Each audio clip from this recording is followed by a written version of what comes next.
नमस्कार, आदाब। मैं अनूप सोनी क्राइम पेट्रोल सतर्क के ब्लैक हेडलाइंस अध्याय के आज के एपिसोड में आप सबका स्वागत करता हूं। यूं तो अपराध हर समाज का एक काला सच है जिसे ना चाहते हुए भी हमें स्वीकार करना पड़ता है, लेकिन जब एक पुलिस वाले का कत्ल होता है तो पूरे सिस्टम पर सवालिया निशान उठने लगता है। आइए देखते हैं कि 35 वर्षीय युवा कांस्टेबल सूरज सिंह की हत्या का राज क्या था और कौन था इस आपराधिक अध्याय का रचयिता।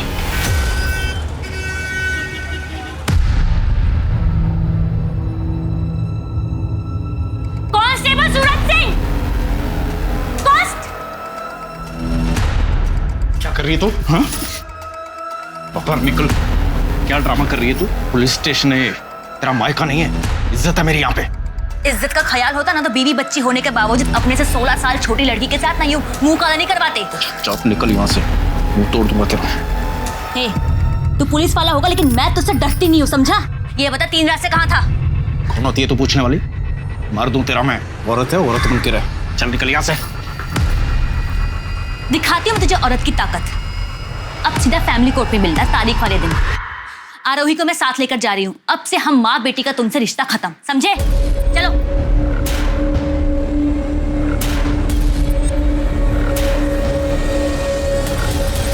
सॉरी सर, आगे से ऐसा नहीं होगा।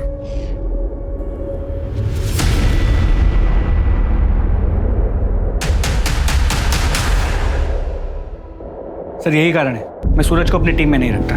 बिल्कुल ईमानदार नहीं है। घड़ी देखी थी उसकी, कितनी महंगी थी। सर नकली है। महंगी घड़ी की नकल भी 4 से 5 हजार की आती है। कितनी भी कीमती चीज हो तुम्हारे पास, तुम्हारा अगर परिवार तुम्हारे साथ नहीं है तो सब बेकार। अगर थाने में रह के कोई गड़बड़ करेगा तो लंबा सस्पेंड होगा। वो चौधरी मर्डर केस के बारे में कुछ पता चला क्या? सर खबरियों को काम पे लगा दिया है, देखते हैं क्या।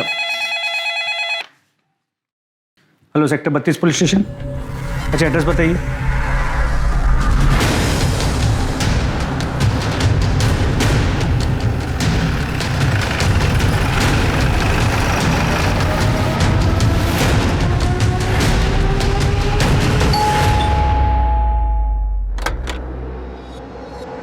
आइए सर।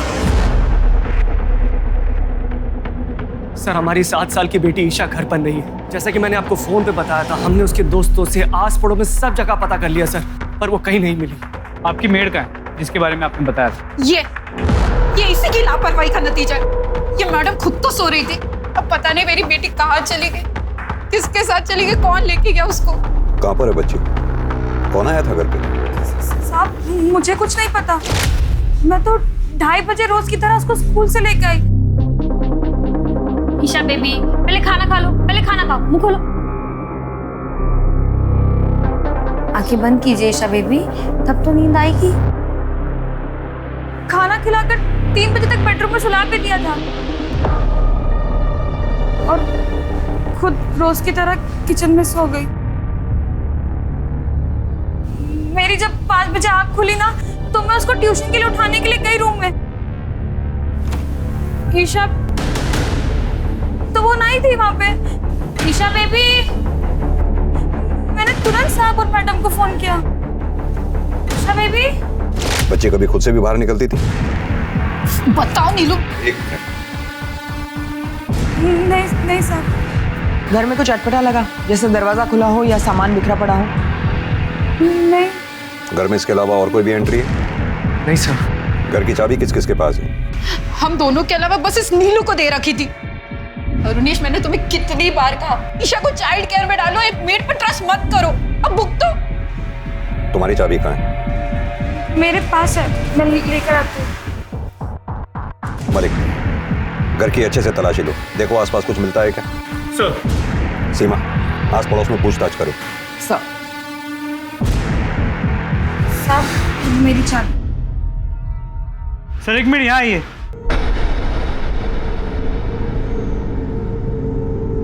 ये देखिए, सीसीटीवी कैमरा टूटा हुआ मिला, लगता है किसी ने बाहर से तोड़ दिया।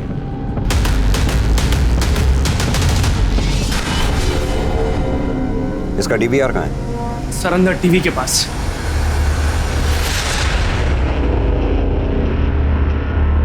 2:30 बजे नीलू ईशा को लेकर घर में घुसी। ये क्या? 3:12 पे सीसीटीवी डैमेज हो गया। इसका मतलब ईशा खुद घर से बाहर नहीं गई है, उसे किडनैप किया गया है।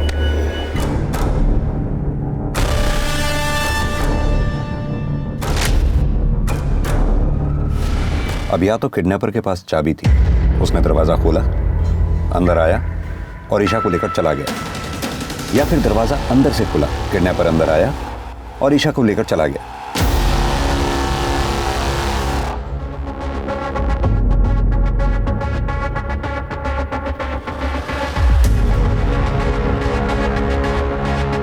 ये देखो, लगता है कैमरा किसी ने बाहर से तोड़ा। सर अंदर से भी तोड़ा जा सकता है। नहीं, अंदर से तोड़ता तो उसका हाथ या चेहरा इसमें दिखाई देता। सर एक मिनट, सर यहाँ ये देखिए, यहाँ से भी तो तोड़ा जा सकता है। सर पड़ोसी से कुछ खास नहीं पता चला है। दोपहर का समय था तो सब लोग सो रहे थे। इनके मेड को साथ ले लो। सर आप लोग प्लीज थाने आके ईशा की मिसिंग कंप्लेंट लिखवा दीजिए, आपके सिग्नेचर्स चाहिए होंगे। जी सर। मुझे नहीं पता कहाँ है ईशा बेबी। सर मैडम मुझे नहीं पता ईशा बेबी कहाँ है। मैं क्यों झूठ बोलूंगी? सर ये ईशा की फोटो है। सर मेरी बच्ची को कुछ होगा तो नहीं ना? आप चिंता मत कीजिए, आपकी बच्ची को हम जल्द से जल्द ढूंढ निकालेंगे। और वैसे भी आप दोनों के फोन हमने सर्वेलेंस पे डाल दिए। रैंसम के लिए जैसे ही कोई कॉल आएगा फौरन हमें पता चल जाएगा। अभी आप लोग घर जाइए।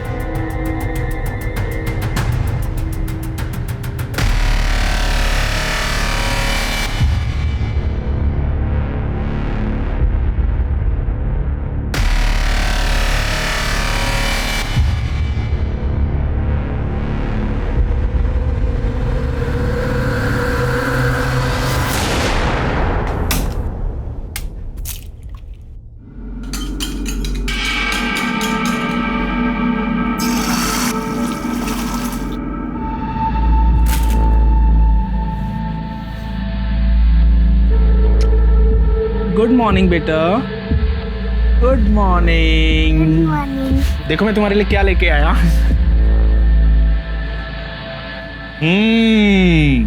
Wow, bread omelette. मम्मी तो अंडा खाने ही नहीं देती है। आप रुको, मैं अभी ब्रश करके आती हूँ। अरे रुको, शेर का बच्चा कब ब्रश करता है? चलो खा लो, ब्रश तो रोज ही होता है ना। यम्मी। पापा आप प्लीज मम्मी को मना लो ना, मुझे आपके हाथ का ही नाश्ता करना अच्छा लगता है।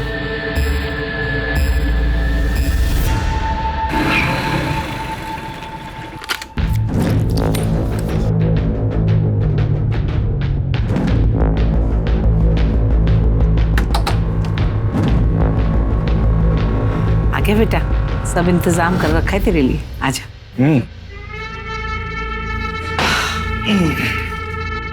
लक्ष्मी, संभाल कर रखिए। चांदनी, चांदनी बेटा।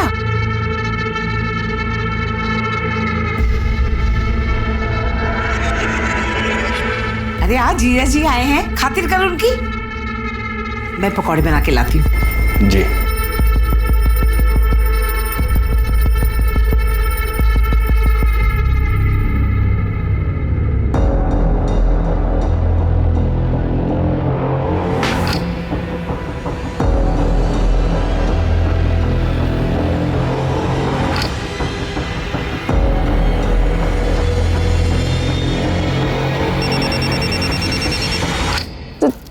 जीजू, दीदी का फोन आ रहा है।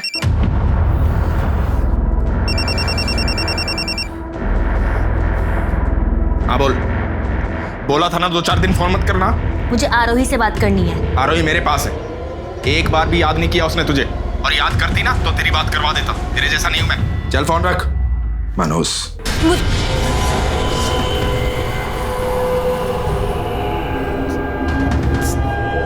जीजू आज नहीं, प्लीज जीजू। आज मुझे खुश कर देना।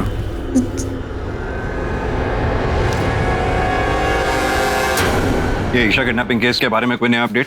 हमने ईशा की फोटो को सभी police station, highway police, railway station, bus stop और एयरपोर्ट के रोड पे सर्कुलेट किया, लेकिन कहीं से कोई लीड नहीं मिली। और लोकल किडनैपिंग गैंग के बारे में कुछ पता चला? सर मैंने खबरियों से इन्फॉर्मेशन निकाली। ईशा के केस में किसी लोकल किडनैपिंग गैंग का हाथ नहीं। सर ये रही ईशा की मेड नीलू के कॉल रिकॉर्ड्स। वो ईशा के घर के अलावा उसके घर के पास ही 2 और बंगलों में काम करती है और उसकी बातचीत उन घरों के मालकिनों से है और उसके अलावा उसके मामा के साथ है जिसके साथ वो रहती है। सर बस ये एक नंबर है जिसपे उसकी दोपहर और देर रात लंबी लंबी बातें करती है। इसका नंबर है? शंकर पांडे बगल के बंगले में सिक्योरिटी गार्ड है। मैं मिली थी उससे, थाने बुलाया।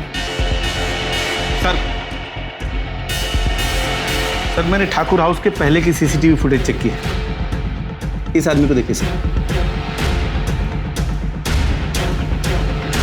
सर यही तो है शंकर पांडे। देखो नीलू, शंकर ने हमें सब सच बता दिया।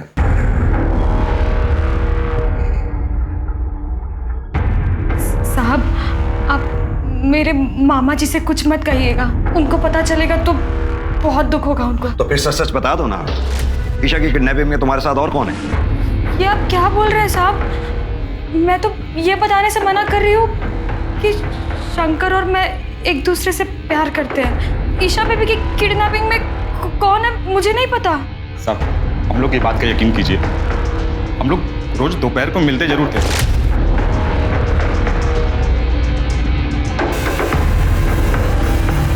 पर कल नहीं मिले थे। हम लोग गांव वाले साहब, हम लोग कहाँ किडनैपिंग करने जाएंगे? हम लोग कुछ नहीं किए।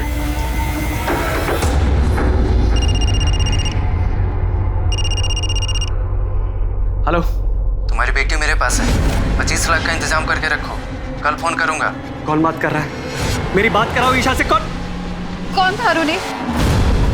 ये नंबर नोट करो जल्दी।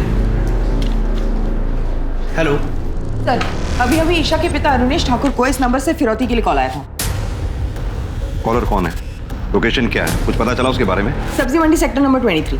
कार्ड किसी महेंद्र तोमर के नाम पर रजिस्टर्ड। मैंने बात की उससे, वो सब्जी वाला है। किसी ने उसके फोन से रैंसम कॉल किया था। सीमा फौरन एक काम करो, इस सब्जी वाले से कांटेक्ट करो, उसको क्रॉस वेरीफाई करो ये झूठ बोल रहा है या सच। क्विक। सर अगर ये मान ले कि ये किडनैपिंग नीलू और शंकर की साठगांठ से हुई, फिर भी बच्ची को कहीं तो रखा होगा।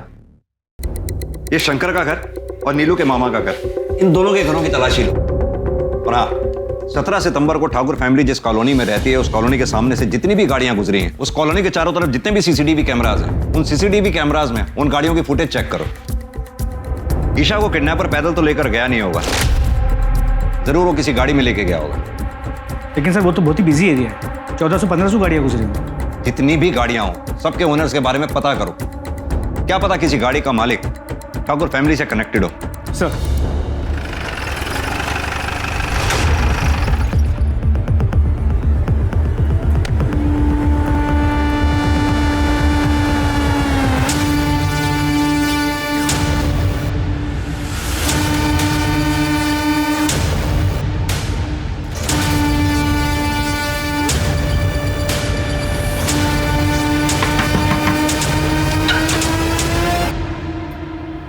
क्या हुआ साहब? आप नीलू के मामा? जी साहब। हटी, घर की तलाशी लेनी। पूरे घर की तलाशी लो जल्दी। लेकिन हुआ क्या साहब? हमेशा के नीलू ने अपने मालिक की बेटी ईशा को किडनैप किया, यहाँ रखा है। किडनैप?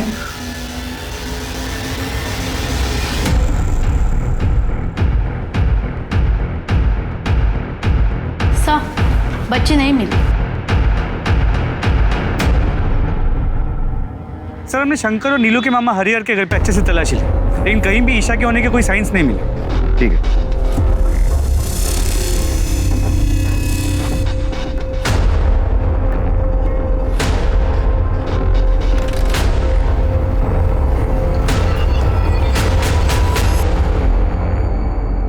सर मैंने पता किया, वो सब्जी वाला जिसके फोन से रैंसम कॉल किया गया सालों से वहां पर सब्जी बेचता है। और सर उस एरिया में कोई सीसीटीवी कैमरा भी नहीं है जिससे कॉलर को आइडेंटिफाई किया जा सके। सर और एक बात, ईशा के स्कूल से एक नई बात पता चली है। क्या? वो अडॉप्टेड थी। सर हम दोनों एक वर्किंग कपल हैं। मेरा न्यूट्रिशन और सप्लीमेंट्स का काम है, बहुत ट्रैवल करना पड़ता है मुझे। और रूपम ब्यूटिशियंस और मेकअप आर्टिस्ट को ट्रेनिंग देती है, इसीलिए हमने एक बच्चा अडॉप्ट करने के लिए सोचा था। और सर हम उसको बहुत अच्छी परवरिश दे रहे थे। पता है हमें जितनी अच्छी परवरिश आप लोग दे रहे थे, तभी पिछली 2 पेरेंट टीचर्स मीटिंग्स में आप लोगों ने स्कूल अटेंड ही नहीं किया। सर आजकल अक्सर माँ बाप से पीटीएम छूट जाता है, ऐसे में हम कैसे अपनी बच्ची के गुनहगार हो गए? 17 सितंबर को दोपहर 2:30 बजे से 4:30 बजे के बीच में आप दोनों कहाँ पर थे? सर मैं अपने ऑफिस में था, सेक्टर 29 में। और आप? सर मुझे याद नहीं है, मैं शायद सेक्टर 29 या 30 वाले सैलून के ब्रांच में रही होंगी। सर आप समझ भी नहीं पाएंगे इस समय हम किस चीज से गुजर रहे हैं। मैं जानता हूँ कि आप हमारी मदद करना चाहते हैं, पर कम से कम इस तरह के आरोप लगाकर हमें ट्रॉमेटाइज तो मत कीजिए ना। ठीक है, अभी आप लोग जा सकते हैं, जरूरत पड़ेगी तो फिर बुलाएंगे आपको। मलिक, इन दोनों को फिलहाल हम क्लीन चिट नहीं दे सकते हैं, इन दोनों पे नजर रखनी होगी। इन दोनों के लोकेशन डिटेल्स और CDR दोनों निकलवाओ।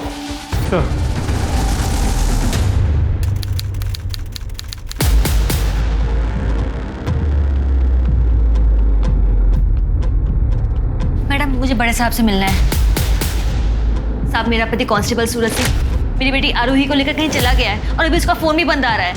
सर सूरज सिंह तो 3-4 दिन से ड्यूटी पे भी नहीं आया। साहब मुझे मेरी बेटी की बहुत चिंता हो रही है साहब। आप घबराइए नहीं, शांति रखिए, हम दोनों को जल्द से जल्द ढूंढने की कोशिश करते हैं। पुलिस पर पहले से ही 7 साल की ईशा को ढूंढने का प्रेशर था और अब इसके बाद कांस्टेबल सूरज सिंह के अपनी 7 साल की बेटी आरोही के साथ गुम हो जाने से पुलिस की परेशानियां और बढ़ गई थी। ईशा को ढूंढने के लिए फरीदाबाद पुलिस ने अपनी पूरी ताकत झोंक दी। सारे सस्पेक्ट्स नीलू, शंकर पांडे, ईशा के माँ बाप अरुणेश और रूपम ठाकुर पर नजर रखने के बावजूद पुलिस के हाथ कोई सुराग नहीं लगा। पुलिस की एक टीम वारदात के दिन ठाकुर बंगलों के सामने से गुजरने वाली हर गाड़ी की पहचान करके उनके मालिकों से पूछताछ कर रही थी और ठाकुर परिवार के साथ उनका संबंध ढूंढने की कोशिश कर रही थी, लेकिन गाड़ियों की संख्या इतनी ज्यादा थी कि बहुत समय लग रहा था। इधर पुलिस को एक तालाब के पास सूरज के कपड़े, उसकी बाइक और एक दूसरे स्पॉट पर उसका मोबाइल फोन और सिम कार्ड मिल गया। और फिर दूसरे दिन एक ऐसी खबर आई जिससे फरीदाबाद पुलिस के होश उड़ गए।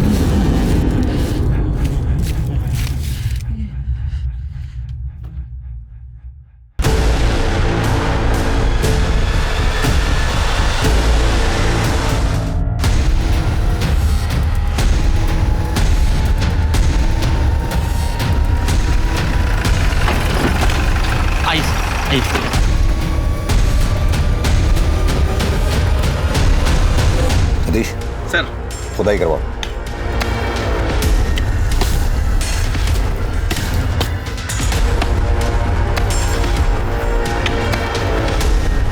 रुको रुको रुको रुको रुको, आराम से धीरे धीरे मिट्टी हटा के निकालो बाहर। तो फिर सूरज की बेटी आरोही कहाँ है?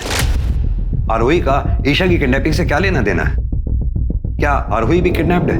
सर ये केस अचानक से बहुत ही पेचीदा हो गया। हाँ तो पेचीदा हो गया, कोई बात नहीं, लेकिन इस केस की हर एक परत को हमें खोलना होगा।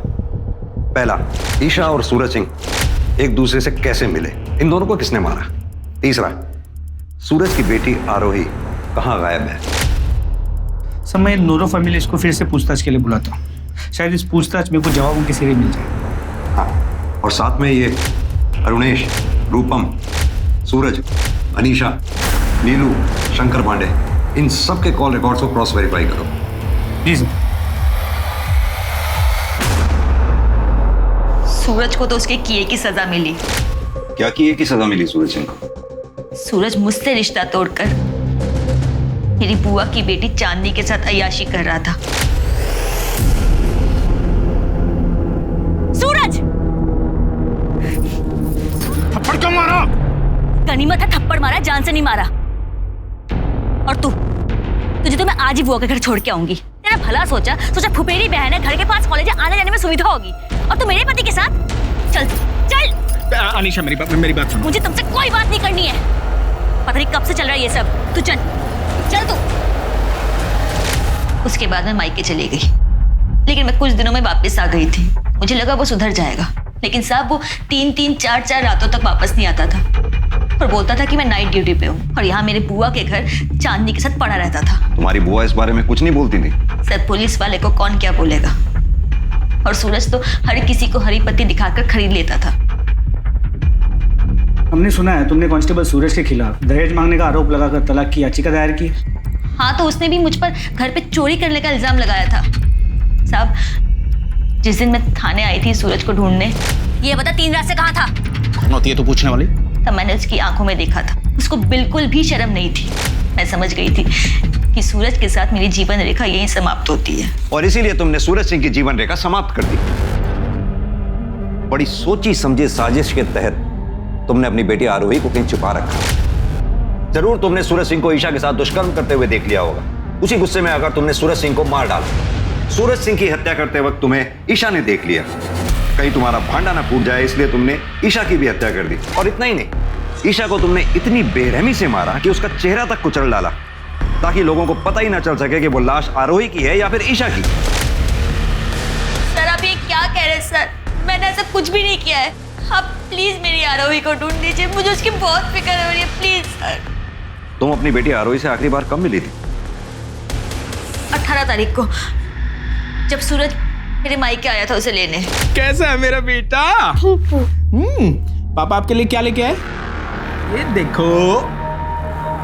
थैंक यू मेरे प्यारे पापा। मेरा प्यारा बेटा।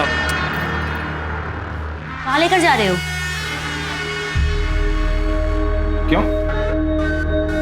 बाप हो इसका, कहीं भी लेके जाऊं। ठीक है ले जाओ, लेकिन जल्दी वापस छोड़ देना, क्योंकि मैं उस घर में वापस नहीं आऊंगी। चले बेटा। सीमा, इनकी बेटी की फोटोग्राफ्स और डिटेल ले लो। सर चलिए।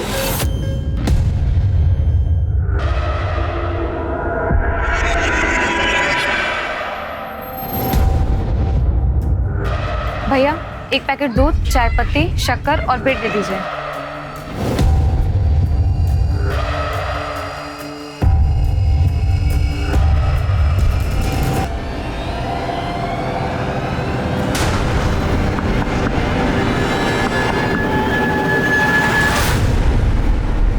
सर पॉसिबिलिटी है कि सूरज सिंह ने चांदनी के साथ मिलकर ईशा को किडनैप किया। सूरज और चांदनी के बीच रैंसम मनी को लेकर कहा सुनी हुई। सूरज ने रैंसम का तो प्लान ड्रॉप कर दिया, लेकिन ईशा के साथ दुष्कर्म किया। चांदनी ने गुस्से में आके सूरज के साथ साथ ईशा को भी मार दिया। सर फिर तो ये भी हो सकता है कि चांदनी ने आरोही को किडनैप कर रखा हो। होने को तो कुछ भी हो सकता है। मलिक, ये चांदनी के घर की तलाशी लो, इसे थाने इंटरोगेशन के लिए बुलाओ। सर ये नीलू और शंकर का क्या करना है? नीलू और शंकर के रिश्तेदारों को बोलो कोर्ट जाकर इन दोनों की बेल करवाएं। सर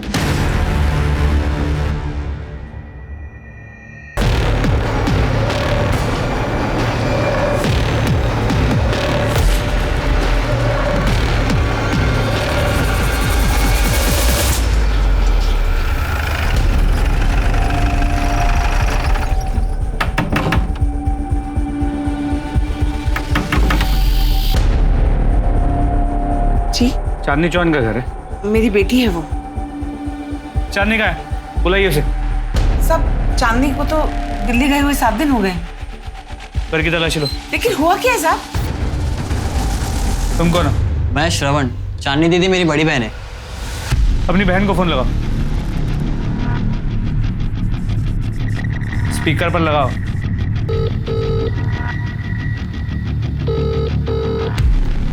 सर जब से गई है वो किसी का फोन नहीं उठा रही है, ना मेरा ना माँ का। लेकिन साहब ये तो बताओ हुआ क्या है? कांस्टेबल सूरज सिंह की हत्या हो गई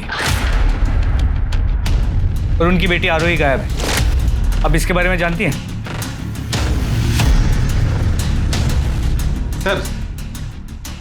सर अंदर बच्ची तो नहीं मिली, पर ये मिला। कितने पैसे? कहाँ से? साहब वो सूरज ने मुझे दिए थे संभाल कर रखने के लिए। लक्ष्मी, संभाल कर रखिए। तेरी माँ सच बोल रही? मुझे नहीं मालूम। ठीक है, मालूम कर दें। ले चलो थाने में। एक पुलिस वाले की बहन होकर इतनी नासमझी आप कैसे कर सकती हैं? एक तो सूरज सिंह की हत्या की खबर आ गई और ऊपर से हम इस बात से परेशान थे कि आरोही के साथ भी कहीं ईशा की तरह कोई अनहोनी ना हो गई। सर सूरज ने मुझे कसम दी थी, इसलिए मैं मजबूर हो गई थी। शीतल, आरोही को अपने पास रखना और कुछ भी खाने पीने का मांगे तो इसे दे देना। और हाँ, अनीशा का फोन मत उठा, उसे पता नहीं लगना चाहिए कि आरोही तुम्हारे पास। ऐसा हुआ तो मेरा मरा मुंह देखोगी। 2-4 दिन अपनी बेटी से दूर रहेगी ना, तो पता लगेगा उसे औलाद से दूर रहने का दर्द क्या होता है। इसीलिए अनीशा का जब फोन आया तो मैंने उसे नहीं बताया कि आरोही मेरे पास है। हमारी आखिरी बार अपने भाई सूरज सिंह से कब बात हुई थी? सर 19 तारीख को शाम 4 बजे। अनीशा ने हमारी जिंदगी बर्बाद कर दी है। मुझे तो पूरा यकीन है कि सूरज को भी उसी ने मरवाया होगा। पहले तो अपनी बहन को घर लेकर आ गई और फिर बोलने लगी कि सूरज की उसके साथ दोस्ती हो गई है। सब जानती हूँ मैं। तलाक देने के बहाने सूरज की प्रॉपर्टी हथियाना चाहती थी, इसीलिए तो उसने आरोही को हमसे दूर रखा था। आरोही, आरोही, आरोही।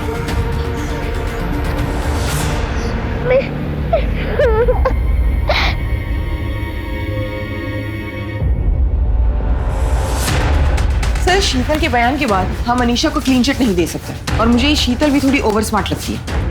इस शीतल के कॉल डिटेल्स निकलवाओ। अपने आदमियों को बोलो कि अनीशा और शीतल दोनों पे नजर बना के रखें। सर मलिक, ये सूरज सिंह के लोकेशन रिकॉर्ड्स का क्या हुआ?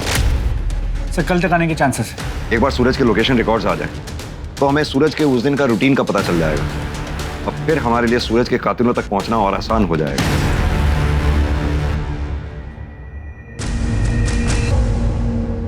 बेटा सब ठीक हो जाएगा। कल से नए दिन की शुरुआत है। हिम्मत बनाए रखो।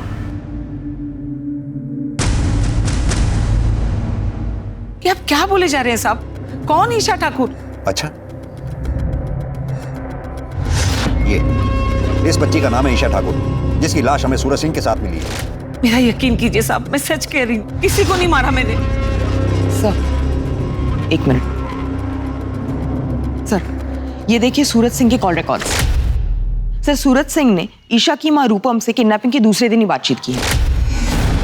सर ये देखिए, इसलिए मैंने सूरज सिंह के लोकेशन डिटेल्स चेक की तो सूरज सिंह ठाकुर बंगलो गया और तब रूपम ठाकुर का लोकेशन भी वही का दिखा रहा है। सर ये देखिए, ये सच है। कांस्टेबल सूरज सिंह मुझसे मिला था। मैडम जी, फरीदाबाद में रोज 2-3 बच्चे किडनैप होते हैं, पर मिलते कहाँ हैं? पुलिस के पास वर्कलोड पहले ही बहुत ज्यादा। अब आप ही बताइए कि आपकी बेटी को ढूंढने में पुलिस एनर्जी क्यों लगाएगी? आप ही बताइए हमें क्या करना चाहिए? हमें बस अपनी बच्ची मिल जाए। समझदार हैं आप, इसलिए आपको फोन किया, आपके हस्बैंड को नहीं।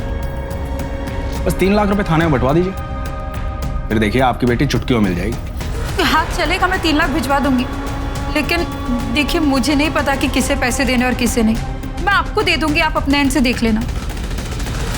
फेक नोट मैडम जी, सूरज सिंह की जुबान है ये। आपकी बेटी आपको सही सलामत मिलेगी। ये बात आपको हमें पहले बतानी चाहिए थी, जबकि सूरज सिंह हमारी टीम का हिस्सा भी नहीं था। मैं बताती सब, पर जब हमें ईशा के साथ साथ सूरज का मर्डर का पता चला तो हमने ये बात नहीं उठाई। आप लोग अभी जा सकते हैं। सर अब तो क्लियरली ये सूरज गुनहगार लग रहा है। उसे ईशा की किडनैपिंग का पता था, शायद उसी ने ईशा के साथ दुष्कर्म किया, किसी ने उसे देख लिया और उसे मार दिया। सर फिर तो मारने वाले ईशा के माँ बाप भी हो सकते हैं। सूरज ने रूपम ठाकुर से पैसे लिए थे, उसने बच्ची लौटाने के लिए उन्हें बुलाया होगा और फिर और ज्यादा पैसे मांगे होंगे। उन्होंने देने से मना कर दिया तो सूरज सिंह ने ईशा के साथ दुष्कर्म किया और उसे मार दिया होगा और फिर गुस्से में आके अरुणेश ने या रूपम ठाकुर ने सूरज सिंह को मार दिया होगा। ये रूपम और अरुणेश, इन दोनों पे नजर बनाए रखो। मलिक, ये चांदनी चौहान का लोकेशन ट्रेस हुआ? जी सर, दिल्ली की लोकेशन। तो दिल्ली के लिए फौरन रवाना हो। दिल्ली की पुलिस की मदद से उसे अरेस्ट करके लाओ। सर सूरज सिंह और ईशा ठाकुर की पोस्टमार्टम रिपोर्ट आ गई। दोनों मौतें 19 सितंबर को 8:30 से 10:30 बजे के बीच में हुई हैं। पर ये सूरज सिंह के पेट में अल्कोहल की मात्रा बहुत ज्यादा पाई गई। कमाल की बात है सीमा, सूरज सिंह के सर पर हत्यारे ने 2 बार वार किया। पहली बार किसी भारी डंडे से। सर यानी कातिल ने सूरज सिंह को एक बार मारा, वो मरा नहीं तो दोबारा वार किया। सीमा, तुम्हारा शक सही था, ईशा के साथ दुष्कर्म हुआ। सर सीमेंट ट्रेसेस के बारे में कुछ मेंशन है? मैंने सूरज सिंह का जो डीएनए टेस्ट करवाया था वो ईशा के प्राइवेट पार्ट से मिले स्किन सेल के डीएनए से मैच नहीं करता। सर यहाँ पर तो अपनी पूरी की पूरी थ्योरी उल्टी पड़ती है, यानी कि सूरज सिंह ने ईशा के साथ दुष्कर्म नहीं किया, हो सकता है उसके किडनैपर साथी ने किया हो और फिर झगड़े में दोनों को मार दिया होगा। सीमा, अब हमें यह पता लगाना होगा कि ईशा का किडनैपर, रेपिस्ट, मर्डरर कौन था और उसका सूरज सिंह के साथ क्या कनेक्शन था। Right sir. वो उन गाड़ियों के बारे में जो मैंने पता करने के लिए कहा था, जो ठाकुर कॉलोनी के घर के बाहर से उस दिन गुजरी थी, कुछ पता लगा उनके बारे में? सर काम चल रहा है, लेकिन अब तक जितने भी व्हीकल ओनर से बात हुई है उनका ठाकुर फैमिली से दूर दूर तक कोई लेना देना नहीं। बाकी जितने भी व्हीकल ओनर्स बचे हुए हैं उनकी भी जांच पड़ताल जारी रखो। सर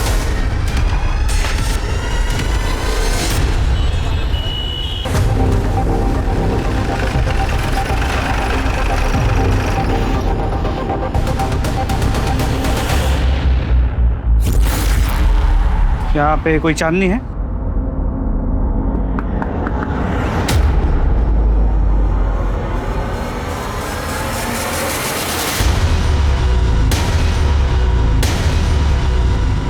सर पुलिस वाले को मारना मजाक है क्या? हमने नहीं मारा सर, और सूरज सिंह के साथ मेरा कोई अफेयर नहीं था। मैं तो अपने बॉयफ्रेंड मुजीब के साथ खुश थी, वही जबरदस्ती मेरे पीछे पड़ा था। और इसीलिए तुमने सूरज सिंह को रास्ते से हटा दिया? नहीं सर, ऐसा कुछ नहीं है। ऐसा ही है। उस दिन ईशा ठाकुर सूरज सिंह के साथ थी। ईशा ठाकुर ने तुम दोनों को सूरज सिंह को मारते हुए देख लिया, इसलिए तुमने ईशा ठाकुर को मार दिया। और इतना ही नहीं, उसे मारने से पहले मुझे तुमने उसके साथ दुष्कर्म भी किया। सर ये सरासर झूठ है सर, क्या बोल रहे हो आप? आपके पास क्या सबूत है? सबूत है ना, ये लोकेशन रिकॉर्ड्स, जिससे साफ जाहिर होता है कि 19 सितंबर की रात को तुम तीनों यानी कि सूरज सिंह और तुम दोनों की लोकेशन एक ही जगह थी। बड़ी सोची समझी साजिश के तहत तुम लोगों ने सूरज सिंह को अपने घर खाने पे बुलाया, उसे दारू पिलाई। सूरज सिंह को जब ये पता लगा कि ईशा ठाकुर को किडनैप करके तुम लोगों ने घर में रखा हुआ है, तुम लोग उसी साजिश के तहत ईशा ठाकुर और सूरज सिंह को खेत पे ले गए, जहाँ ले जाकर दोनों को मार दिया। अरे सर आप तो बिल्कुल टीवी सीरियल जैसा बता रहे हो, इतना कुछ भी नहीं हुआ था। एग्जैक्टली क्या हुआ था वो मैं आपको बताती हूँ। उस दिन मेरा बर्थडे था। Happy birthday to you, happy birthday dear चांदनी।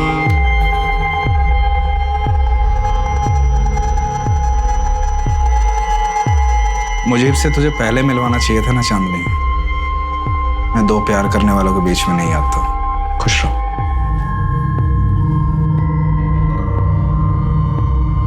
मैं भी घर जाके अनीशा से बात करूंगा, फिर से अपनी दुनिया बसाओ।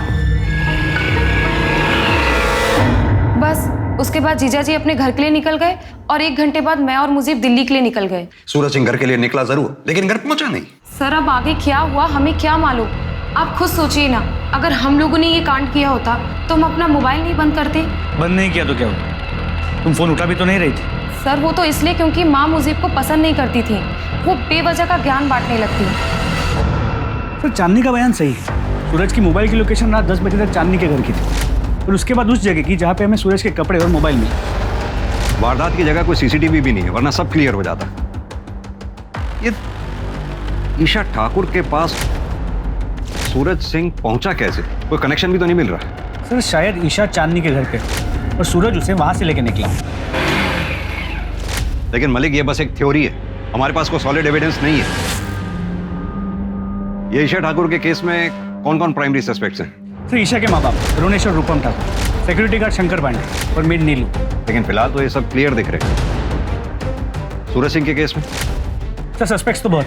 सूरज की बहन शीतल, उसकी बीवी अनीशा, उसकी साली चांदनी, चांदनी की माँ पूनम, चांदनी का बॉयफ्रेंड मुजीब और ईशा के माँ बाप रुनेश और रूपम, इन सबके पास मोटिव। मलिक ये पूनम, चांदनी और मुजीब, इन तीनों को छोड़ दो, लेकिन हाँ मुजीब का सीमेंट टेस्ट कराओ।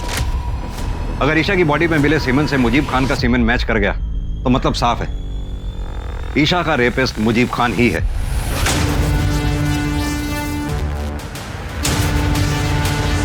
110 दिन बीत चुके थे, लेकिन ईशा के किडनैपर्स, रेपिस्ट और कातिल का कुछ पता नहीं चला था और पुलिस ईशा और कांस्टेबल सूरज सिंह की लाश एक साथ एक जगह मिलने का कनेक्शन भी नहीं ढूंढ पाई थी। कांस्टेबल सूरज सिंह के कातिलों का भी कुछ पता नहीं चला था और फिर एक मामूली से केस की कार्रवाई के दौरान पुलिस के हाथ एक ऐसा अहम सुराग लगा जिसने इस केस को परत दर परत खोल कर रख दिया।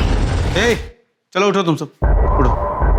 अभी तो छोड़ रहा हूं, और आगे से तुम सबके खिलाफ बाइक रेसिंग की कोई भी कंप्लेंट आई ना तो सीधा अंदर कर दूंगा, समझे? चलो सीधे अपने अपने घर जाओ।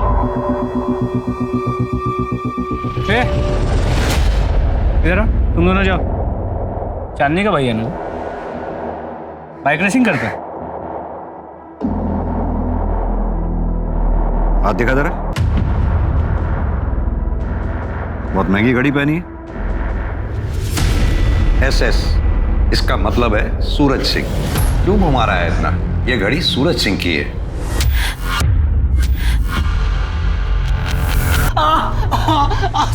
तेरे सूरज जीजा जी ने मरने के बाद ये घड़ी तुझे उपहार में दी थी? साहब बता बता। साहब मुझे सूरज जीजा जी की घड़ी, बाइक, मोबाइल और कपड़े ठिकाने लगाने का काम मिला था साहब। मुझे जैसा कहा गया था मैंने वैसा किया साहब।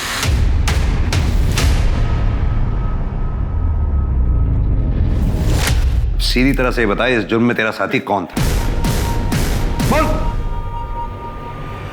बहुत घुमाया तुम लोगों ने, अब सीधी तरह से यह बताओ कि सूरज सिंह को कैसे मारा, ईशा ठाकुर को किडनैप और रेप एंड मर्डर कैसे किया? कौन ईशा ठाकुर?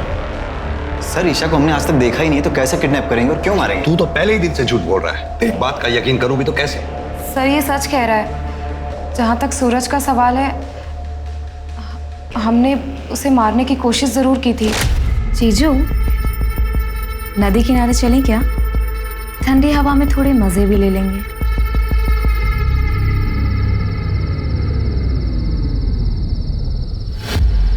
ये मुझे क्या हमारी रासलीला की वीडियो बनाएगा? नदी किनारे जाने का शॉर्टकट पता है मुझे, जल्दी पहुंचेंगे। फिर सर हम उसे नदी किनारे नहीं बल्कि जंगल लेकर गए। बाइक क्यों रोकी? कहाँ लेके आया जंगल में? जीजा जी, मैंने आपसे कितनी बार कहा कि मैं आपसे प्यार नहीं करती, मैं मुजीब से प्यार करती हूँ और ये मेरा बचपन का प्यार है और हम दोनों एक दूसरे से शादी करना चाहते हैं। जी सर। मजनू मुझे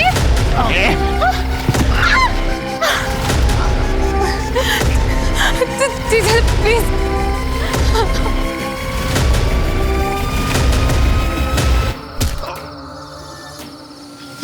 ये तो मर गया। अच्छा वो मर गया, लेकिन इसकी बॉडी का कुछ तो करना पड़ेगा ना। ये पुलिस वाला है, पकड़े जाएंगे हम। एक काम करते हैं, घर जाते हैं, फावड़ा लाते हैं, यहीं कहीं जंगल में गाड़ देते हैं इसको। लेकिन उससे पहले इसके घड़ी, कपड़े सब निकाल लेते हैं। मुझे पहले से ही लग रहा था कि कुछ ना कुछ गड़बड़ जरूर होगी, इसलिए मैंने हम तीनों के फोन घर पे ही छोड़ दिए थे। उसके बाद सर हम घर आए, सूरज के कपड़े, घड़ी, मोबाइल और बाइक श्रवण को दी और कहा कि उसे ठिकाने लगा दे। और फिर हम फावड़ा लेके जंगल गए।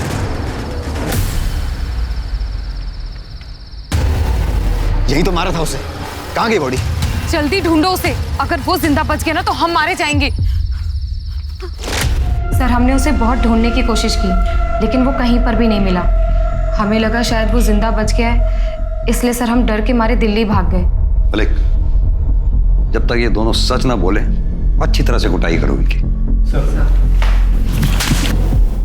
सर, हमारी टीम जब ईशा ठाकुर के घर के बाहर वाले रास्ते की सीसीटीवी फुटेज चेक कर रही थी तो सर ये मिला है, ये टेम्पो। इसके मालिक के बारे में पता किया तो इसका कनेक्शन ईशा के घर वालों से। क्या कनेक्शन है? कौन है इस टेम्पो का मालिक? हाँ, तो ये सारा हंगामा तेरा खड़ा किया गया है।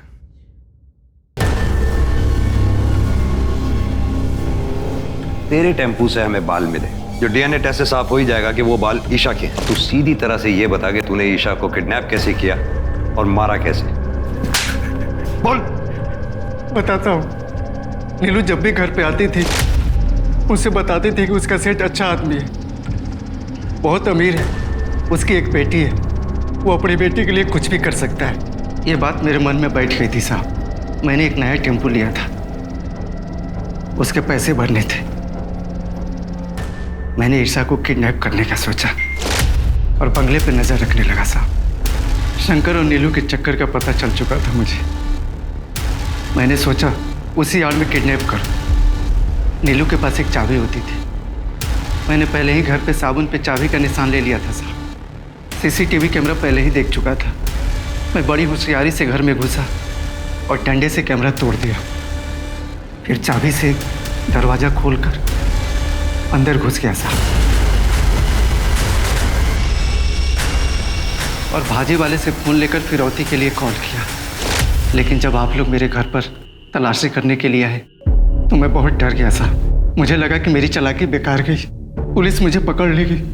फिर मैंने ईशा को मारने का फैसला किया। लेके जाओ sir. Sir constable Suraj Singh जितना भी करप्ट रहा, मरने से पहले अपना पुलिस धर्म निभा गया। ईशा के लिए आखिरी सांस तक लड़ता रहा। मलिक, चांदनी चौहान, पूनम चौहान, श्रवण चौहान और चांदनी का बॉयफ्रेंड मुजीब खान, इन चारों के खिलाफ अटेम्प्ट ऑफ मर्डर और सच छुपाने के जुर्म में केस दायर करो। जी सर।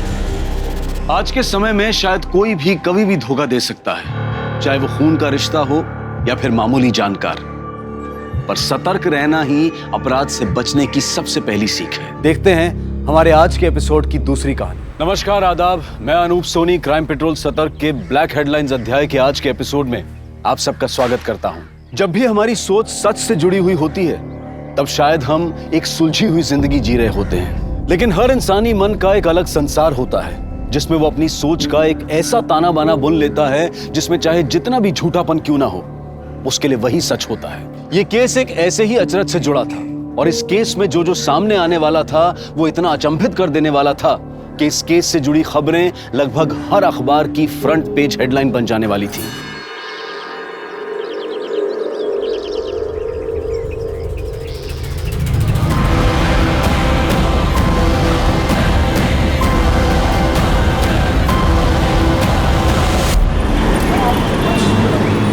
रंजीता, मैं 3 महीने से उस ऐप पर काम कर रहा था।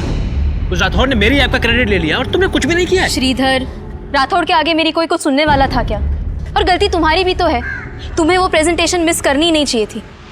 कंपनी के सारे प्रेस्टीजियस लोग थे वहां पर। रंजीता, आई नो कि मेरा प्रेजेंटेशन में होना जरूरी था, लेकिन मैं क्या करता, मेरा अपने पेरेंट्स के साथ होना भी जरूरी था। उस राठौड़ की इतनी हिम्मत कैसे हुई? उसको तो छोड़ूंगा नहीं, देख रहा तुम। देखो, मैंने तुम्हें अप्रिशिएट किया तो ये मैं समझना कि तुमको सब कुछ आता है। इधर ये क्या तरीका है? बाहर जा तुम। आपने मुझसे कहा था कि आप मेरी ऐप मेरे बिहाफ पे रिप्रेजेंट करेंगे, लेकिन आप इधर ज्यादा उड़ मत। तूने वो ऐप मेरे अंडर ही डिजाइन की थी। तेरे अंडर क्या क्या होता है ना, बहुत अच्छे से जानता हूं मैं। अगर बाहर जाके मुंह खोल दिया ना मैंने, अगर मुंह खोला ना तो मुझे भी मुंह तोड़ना आता है। तेरी जॉब मेरे एहसान का एक पट्टा है। एक चुटकी में एक पट्टा उतारूंगा और दूसरी चुटकी में तुझे ब्लैकलिस्ट कर दूंगा। ये क्या कर रहा है? मैं तेरी पेन डेली करने जा रहा हूँ राठौड़। उसके बाद तुम मेरे सामने चुटकी बजाएगा तो भी उतरेगी, और हाथ जोड़ के गिड़गड़ाएगा ना तो भी तेरी पेंट उतरेगी। उसके बाद मेरे ये जो पट्टा है ना, यही तेरे काम आएगा। तुझे तो देख लूंगा मैं।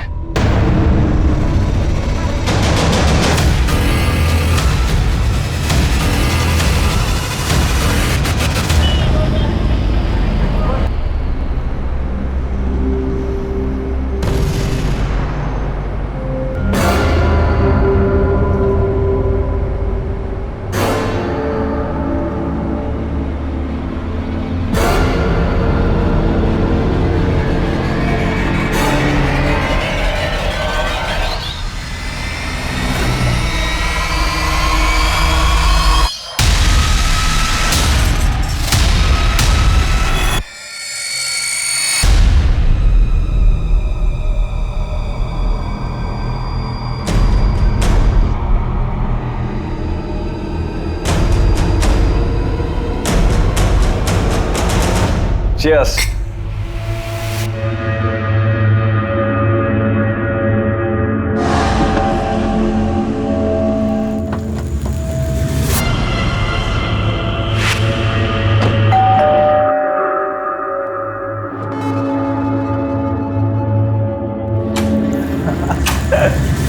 श्रीधर, अब आएगी रौनक पार्टी में। क्या हुआ? इतना अपसेट क्यों? वैसे श्रीधर, तेरी टाइमिंग बहुत अच्छी है। अच्छा सुन, तेरे पास वो पीबीडी का क्रेडिट कार्ड है ना, तो फूड ऑर्डर कर दे, 30% डिस्काउंट है। खाना तो तुझे मैं खिला दूंगा, पहले ये बता तूने मेरी टी शर्ट क्यों पहनी है? दोस्त की टी शर्ट नहीं पहन सकते है यार? चिल रहा ना यार। टी शर्ट यहाँ उतार, अंदर उतार, मुझे फर्क नहीं पड़ता। टी शर्ट चाहिए तेरे? हाँ। जब ये टी शर्ट मैं नहीं पहन सकता ना, तो तू भी नहीं पहन सकता।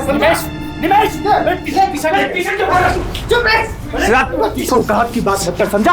अपने आप को देख, जो तेरी नजर गंदी है। छोड़ तू उसको बचा रहे। इसकी तेरी गर्लफ्रेंड के ऊपर भी गंदी नजर है। देख लिया था कैसे चिपक के बैठा था ये। क्या बकवास किए जा रहे हो तुम?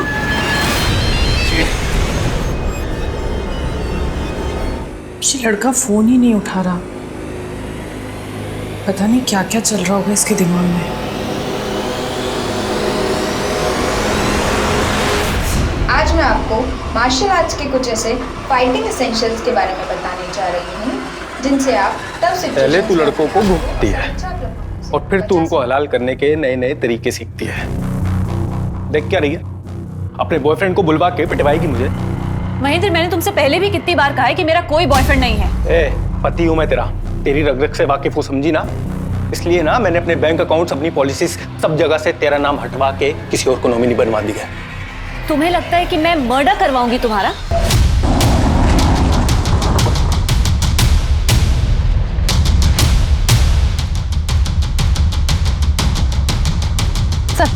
सर, इसी गाड़ी में लाश मिली है।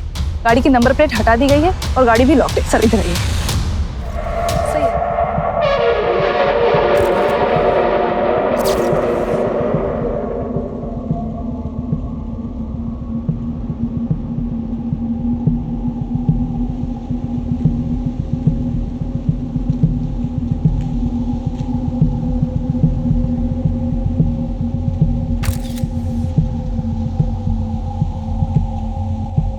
सर, गाड़ी में गाड़ी के पेपर्स नहीं है, सिर्फ गाड़ी के फर्श पे पानी की खाली बोतल पड़ी है। इस बंदी की ना तो कोई आईडी है, ना ही पर्स वगैरह है।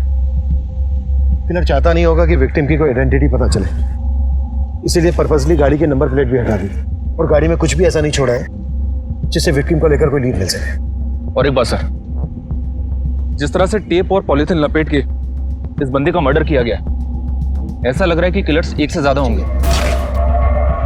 लाश की पहचान करना पुलिस के लिए मुश्किल नहीं था, लेकिन इस केस की गुत्थी सुलझाना बेहद मुश्किल था, क्योंकि इस अचंभित कर देने वाले क्राइम सीन को रचने वाला दिमाग पुलिस को घुमाने में खुद को माहिर समझता था। पर वो दिमाग था किसका, उसका मकसद क्या था, यह पता करना वाकई में चैलेंज था।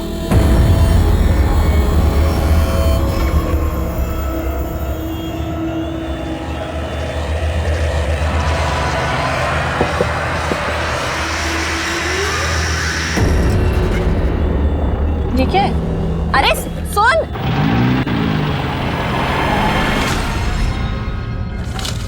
इस पेन ड्राइव में मेरी मोहब्बत का पैगाम है, देख जरूर लेना।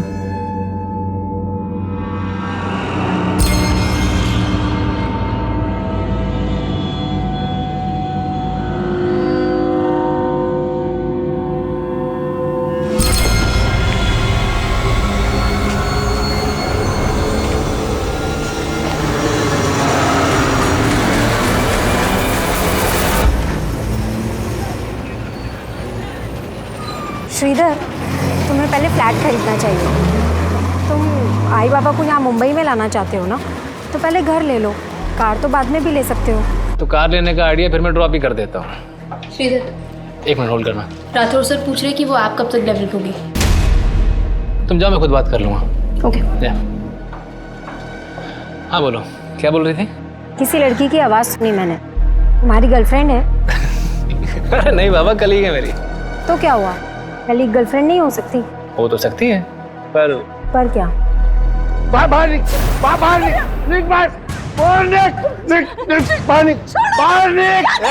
मैं तुम्हें बाद में कॉल करती हूँ। हेलो। मेरे जीवन में आई, मेरा जीवन बर्बाद करके रखा है तूने। बाबा, कम से कम इतना तो लिहाज रखिए कि बाहर दुनिया वालों के सामने हम लोग को तमाशा ना बने। अरे मेरा तमाशा तो वही दिन बन गया था जिस दिन ये तेरी बदसूरत माँ ये मेरी जिंदगी में आई। और उसके बाद पैदा हुई तू। ये तुम दोनों के दोनों मेरे लिए पनौती हो, पनौती। मेरा बस चले ना तो तुम दोनों को बाहर उठा के फेंक दूं। माँ, छोड़ क्यों नहीं देती है इन्हें? अभी मैं इतना कमा लेती हूँ कि तेरे को अच्छे से रख सकती हूँ। बेटा, तेरे बाबा जैसे है मेरे पति है। औरत का पति के बिना कुछ नहीं होता। पत्नी की भी कुछ इज्जत होती है माँ, और तेरी ये पतिव्रता की अंधभक्ति है ना, हमें ले डूबेगी।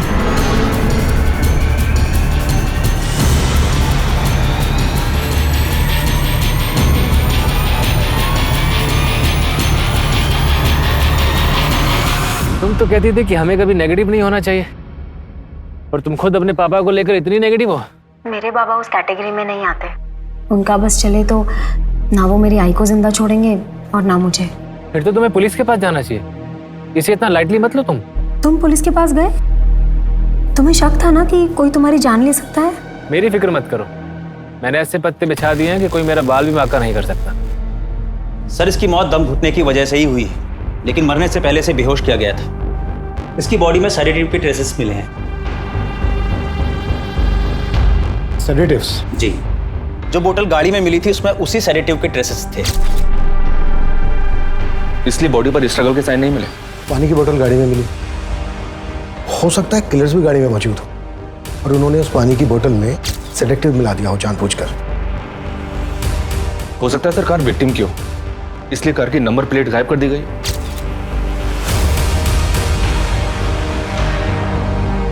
एक बात समझ में नहीं आ रही है, अगर किलर्स विक्टिम को बेहोश करके मारना चाहते थे तो फिर विक्टिम के हाथ में टेप से बांधे क्यों? Hello sir. हाँ बोलो। 33 नंबर से गाड़ी के ऑनर का पता चला है। ये गाड़ी किसी राजेश पई के नाम पर रजिस्टर्ड है। क्या विक्टिम ही राजेश पई है? जी नहीं सर, मैंने इसकी डिटेल्स निकलवाई है, ये राजेश पई कोई और है। राजेश पई वो लड़का कौन है जिसकी लाश मिली है तेरी गाड़ी में? सर वो मेरी गाड़ी नहीं है, मैंने तो अपनी गाड़ी 1.5 महीने पहले श्रीधर को बेच दी थी। तो फिर ये लड़का कौन? सर यही तो वो लड़का है श्रीधर जिसको मैंने अपनी गाड़ी बेची थी। राजेश जी गाड़ी तो अच्छी है, लेकिन 1.5 लाख से ऊपर वैल्यू नहीं है इसकी। अरे क्या बात कर रहे हो, 1 महीने पहले 1.75 दे रहे थे भाई, इससे कम में नहीं बेचूंगा। चलो एक काम करो राजेश जी, श्रीधर भाई है अपना, ना इसकी ना आपकी, एक साथ में 16 तय करते। जैसे इसने मुझे पैसे दिए और मैंने डिलीवरी नोट इसको दे दिया था। सर अगर आप चाहें तो मैं डुप्लीकेट पेपर्स भी आपको दिखा सकता हूँ। तुम नकली पेपर तूने पहले से बनवा के रखे?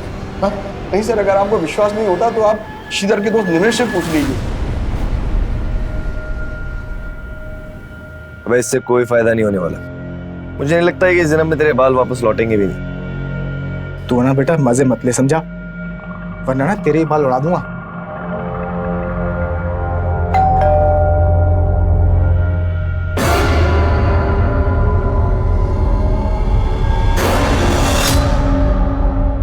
श्रीधर यहीं रहता था? जी सर। तो सर श्रीधर तो गांव गया हुआ है।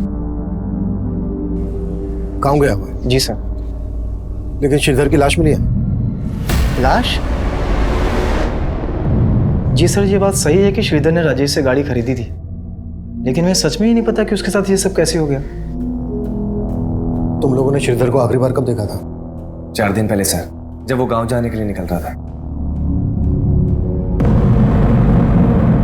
अबे तू इतनी रात को कहाँ जा रहा है श्रीधर? घर जा रहा हूँ पेरेंट्स से मिलने के लिए।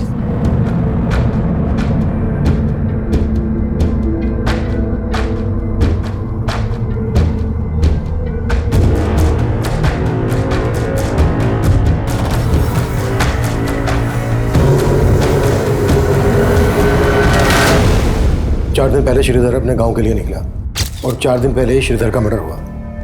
जब श्रीधर अपने गांव नहीं पहुंचा तो उसके घर वालों ने तुम लोगों को फोन नहीं किया? नहीं सर, उसके घर वालों से हमारी बात नहीं होती थी और ना ही हमारे पास उनका नंबर है। इन 4 दिन में तुमने भी श्रीधर को कोई कॉल नहीं किया? नहीं सर, क्योंकि सर ने सपने में भी नहीं सोचा था कि उसके साथ ये सब हो जाएगा। छुपा तो नहीं रहे हो तुम दोनों हमसे कुछ? नहीं सर। काम क्या करता था श्रीधर? सर वो गोल्डन आर्या इन्फोटेक कंपनी में सॉफ्टवेयर इंजीनियर था। श्रीधर का किसी के साथ कोई लड़ाई झगड़ा दुश्मनी, कोई लड़की का चक्कर, गर्लफ्रेंड वगैरह? नहीं सर, ऐसा तो कुछ भी नहीं था। श्रीधर का नंबर दो हमें। जी सर। और जिस कमरे में वो रहता था वो कमरा दिखाओ। आइए सर।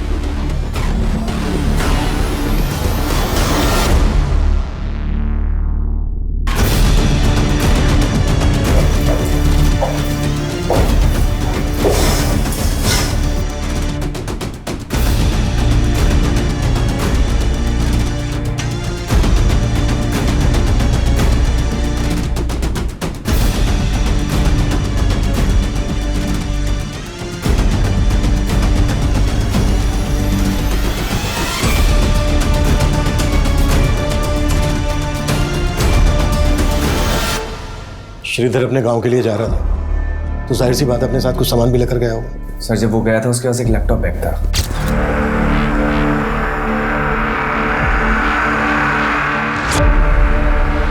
सिर्फ एक लैपटॉप बैग? कोई दूसरा बैग, लगेज बैग वगैरह लेकर नहीं गया अपने साथ? नहीं सर, वो उसका लैपटॉप बैग बड़ा था, हो सकता है उसमें कुछ कपड़े।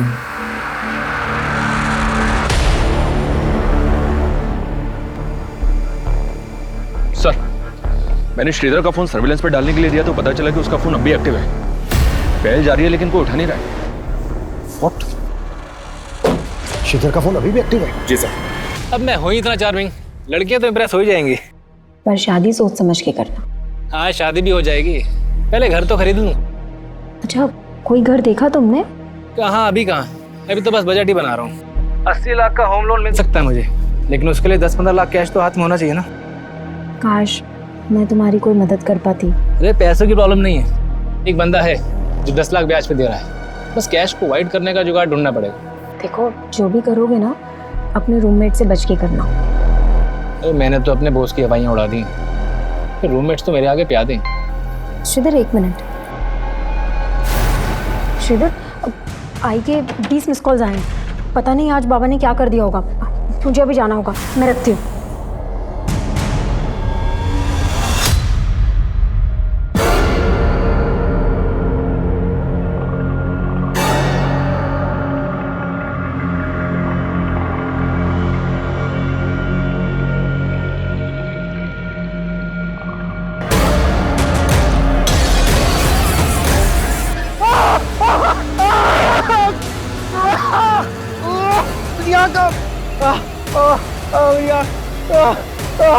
महेंद्र, तुम क्या कर दिया ये? आई, क्या हुआ? आई, तूने मुझे इतने फोन किए, मैंने फोन किया तो उठाया क्यों नहीं? तेरे पापा उस औरत को घर ले आए। क्या? तू चल मेरे साथ। बाबा, ये सब क्या चल रहा है? आज से तेरी दूसरी माँ है। चल पाए पड़, पाए पड़। क्या बोल रहे हो ये सब? क्यों? तू किसी की दूसरी औरत बनने को तैयार हो सकती है तो तेरी माँ दूसरी औरत नहीं बन सकती? ये कैसी बकवास वाली बातें कर रहे हो? ज्यादा चालाक मत बन, मैंने देखा है तेरे को वो आदमी के साथ।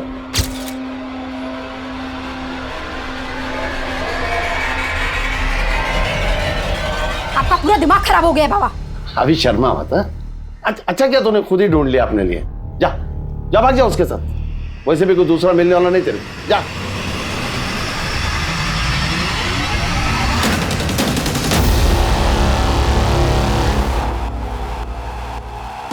तो श्रीधर 3-4 दिन पहले तक ऑफिस आ रहा था, फिर अचानक से उसने लीव ले ली।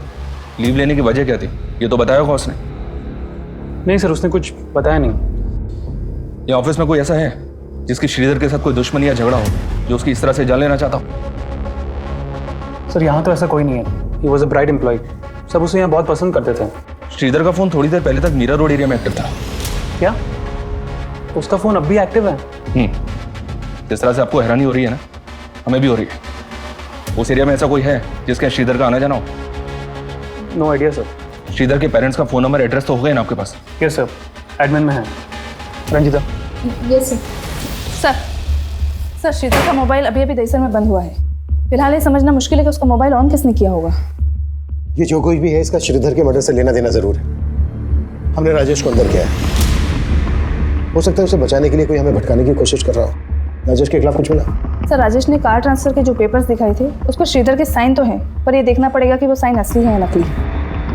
एक काम करो, राजेश को जाने दो और नजर रखो उस पर, और पता करो कि मर्डर से पहले राजेश ने कहीं से सेडेटिव्स खरीदे थे क्या, और वो टेप और पॉलीबैग्स भी जिनका श्रीधर के मर्डर में इस्तेमाल हुआ है। श्रीधर के घर वालों से कांटेक्ट किया? जी सर, मनीष सर ने श्रीधर की मां को शिनाख्त के लिए बुलाया।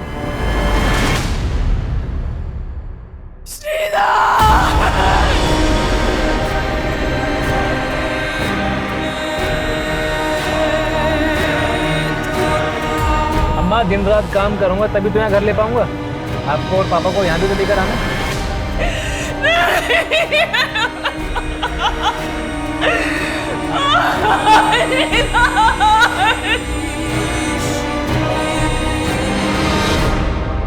अनिंदिता जी, हमें आपके बेटे श्रीधर की लाश एक गाड़ी में मिली।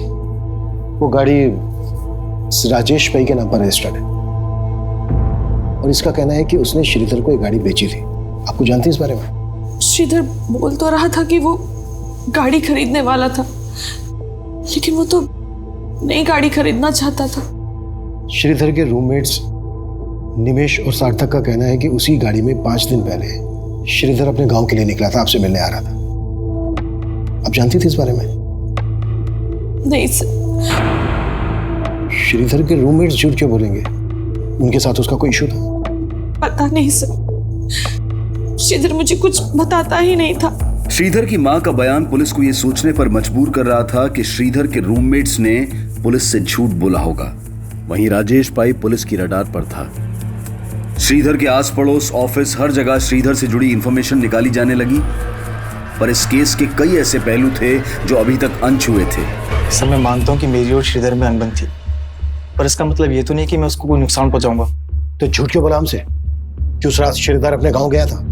सर, वो तो सार्थक ने बोला था मुझे, और मेरी इस बारे में श्रीधर से कोई बात ही नहीं। सार्थक क्यों झूठ बोलेगा?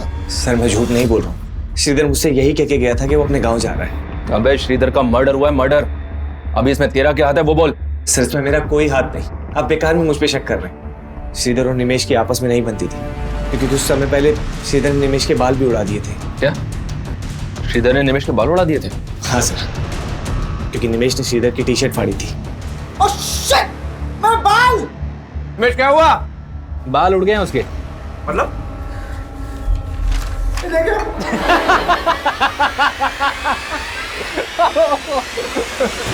तूने मेरी टी शर्ट फाड़ी थी ना, इसलिए मैंने तेरे शैम्पू में हेयर रिमूवल मिला दिया था।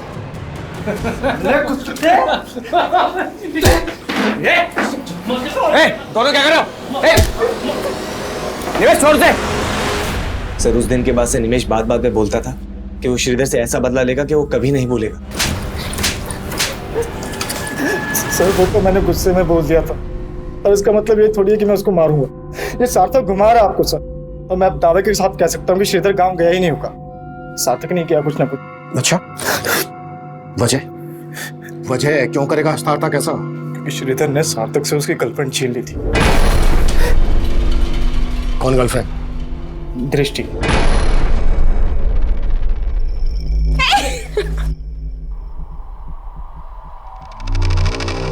वो सार्थक को डिच कर रही थी, और इसी बात से सार्थक श्रीधर से चिढ़ता था। सर, दृष्टि बहुत ही फ्रैंक है। वो बस श्रीधर को सोते हुए देख के उसे डराने की कोशिश कर रही थी।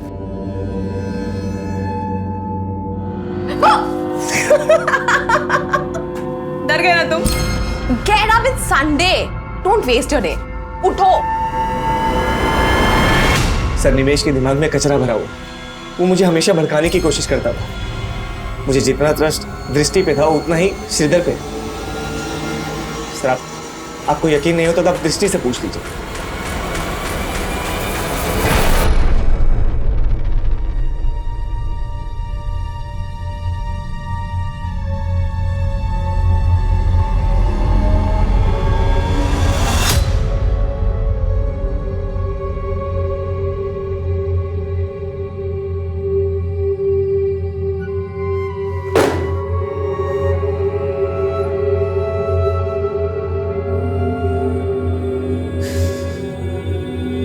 क्या जानना चाहते? क्या बताऊं मैं आपको? क्या बताऊं? चला गया हमें छोड़ के, वो चला गया।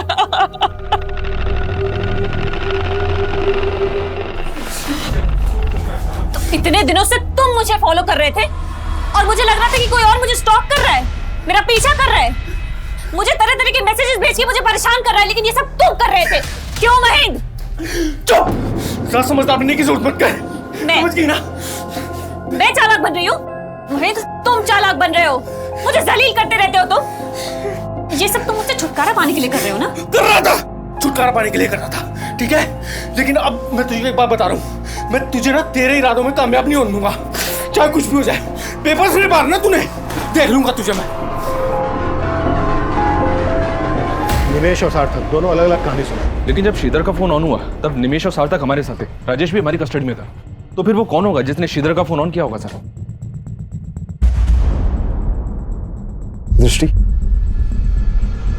शायद वो भी शामिल हो सके। सर, आपको गलतफहमी हुई है। श्रीधर का फोन मेरे पास क्यों होगा? पर तुम ये तो मान रही हो ना कि तुम श्रीधर को पसंद करती थी। सर, मैं पसंद करती थी श्रीधर को, लेकिन सिर्फ एज अ दोस्त। उससे मेरा अफेयर नहीं चल रहा था। लेकिन निमेश तो कह रहा है कि सार्थक तुम पे और श्रीधर पे शक करता था। सर, सार्थक का मुझ पर विश्वास था। ही ट्रस्टेड मी लाइक एनीथिंग। कहीं ऐसा तो नहीं है कि ये बोल के तुम सार्थक को बचा रही हो और निमेश को फंसा? सर मैं किसी को नहीं बचा रही हूँ, मैं सिर्फ वही बोल रही हूँ जो मुझे लगता है। सर श्रीधर के कॉल रिकॉर्ड चेक किए मैंने। दृष्टि के अलावा श्रीधर की रंजीता नाम की लड़की के साथ भी काफी बातें होती थी। कौन है रंजीता? उसके अंडर काम करती थी। श्रीधर और रंजीता का कोई चक्कर, अफेयर वगैरह? अफेयर का तो कोई हिंट नहीं मिला है, बस इतना पता चला है कि श्रीधर के बाद उसकी पोस्ट की सबसे बड़ी दावेदार थी। सर श्रीधर और मैं सिर्फ कलीग्स थे, हमारा कोई अफेयर नहीं चल रहा था। कॉल रिकॉर्ड चेक किया हमने तुम्हारे। ऑफिस के बाद जब जब तुम श्रीधर को फोन करती थी, उसके बाद राठौड़ तुम्हें फोन करता था। क्या चल रहा था ये? देखो कुछ भी छिपाना मत हमसे, मालूम है हमें। राठौड़ के साथ तुम्हारा होटल में आना जाना था और जब जब तुम उसके साथ होटल में आती जाती थी उसके बाद श्रीधर को फोन करती थी। क्या खिचड़ी पक रही थी ये? सब मैंने जो किया वो राठौड़ के कहने पे ही किया। क्या करवा रहा था राठौड़ तुमसे? सब राठौड़ ने श्रीधर के ऐप को अपना बना के प्रेजेंट किया था, इसीलिए श्रीधर उसे धमकी दे रहा था। कैसे धमकी? सब श्रीधर उससे बदला लेना चाहता था और राठौड़ मुझे यूज करना चाहता था। मतलब किस तरह से तुम्हें यूज करना चाहता था? सर वो चाहता था कि मैं ये पता लगाऊं कि राठौड़ को लेके श्रीधर के दिमाग में क्या चल रहा है, इसीलिए मैं उससे बात करती थी। श्रीधर तुम राठौड़ को इग्नोर करो, इसी में तुम्हारी भलाई है। नहीं, मैं इग्नोर नहीं करूंगा उसको, उससे बदला लूंगा मैं।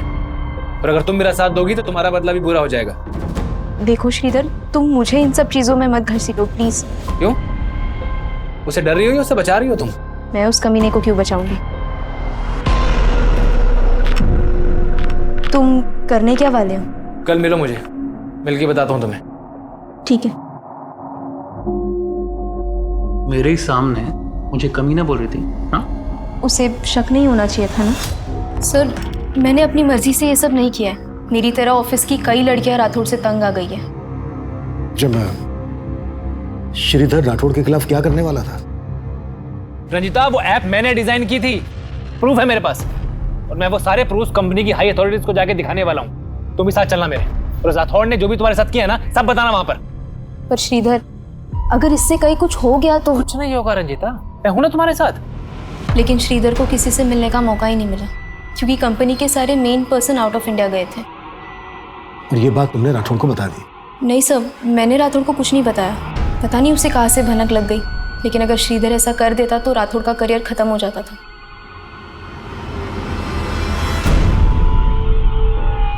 गाइस, ये रंजीता अभी तक आई क्यों नहीं है? फोन भी नहीं उठा रही है। यस सर, ये सब आप क्या कर रहे हैं? I think there is a misunderstanding. Sir मेरे एम्प्लॉयज के सामने। सर मानता हूँ कि मैंने श्रीधर के आपको अपना बना के प्रेजेंट किया था, लेकिन मैंने उसको मर्डर नहीं किया सर। सिर्फ श्रीधर ही नहीं, रजिता और ऑफिस की और भी लड़कियों को ब्लैकमेल कर रहा था तू। श्रीधर तेरी पोल खोलने वाला था तो खत्म कर दिया उसको? नहीं सर, सच में सर मैंने ऐसे कुछ नहीं किया सर। ऐसा नहीं निकलेगा है। कुटस! राजेश, निमेश, सार्थक, दृष्टि और रंजीता के बाद राठौड़ भी एक प्राइम सस्पेक्ट था, लेकिन श्रीधर का फोन बार बार ऑन करने वाला कौन होगा? फिलहाल इसका पता नहीं लग पाया था, लेकिन पुलिस को लग रहा था कि ये सब कुछ उन्हें असल मुजरिम से भटकाने की कोई चाल है। पुलिस इस केस को नतीजा देने के लिए श्रीधर से जुड़ी बारीक से बारीक बात पता कर रही थी। लाश पर मिले शॉपिंग बैग से भी कोई क्लू नहीं मिल रहा था और यह भी पता नहीं चल पा रहा था कि वो डक्ट टेप्स किसने और कहां से खरीदी होंगी। पुलिस को हत्या का मोटिव समझ में ही नहीं आ रहा था और इस केस की अगली जानकारी इसे और उलझा देने वाली थी। उनके बीच चाहे जितने भी हो फासले, वो मिल ही जाते हैं जो एक दूसरे का नसीब होते हैं। इसीलिए मुझसे भागो मत, करीब आ जाओ ये फासले मिटाने के लिए। उस दिन तू बहुत बोल रही थी है ना? ये देखो, मेरी आवाज है क्या? तुम्हारी आवाज नहीं है तो फिर किसी और की आवाज से रिकॉर्ड करके भेजा होगा तुमने। अच्छा, तू बहुत समझदार बनती है अपने आप को। मुझे अच्छे से पता है तू डबल गेम खेल रही है। डबल गेम तुम खेल रहे हो महेंद्र, और अब मैं बर्दाश्त नहीं कर सकती, नहीं कर सकती बर्दाश्त।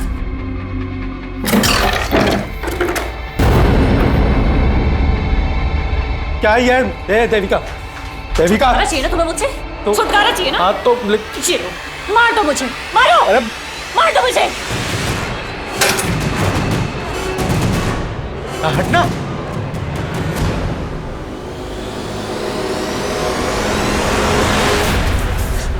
मैंने नहीं देखी है वो टेलीविजन सीरीज।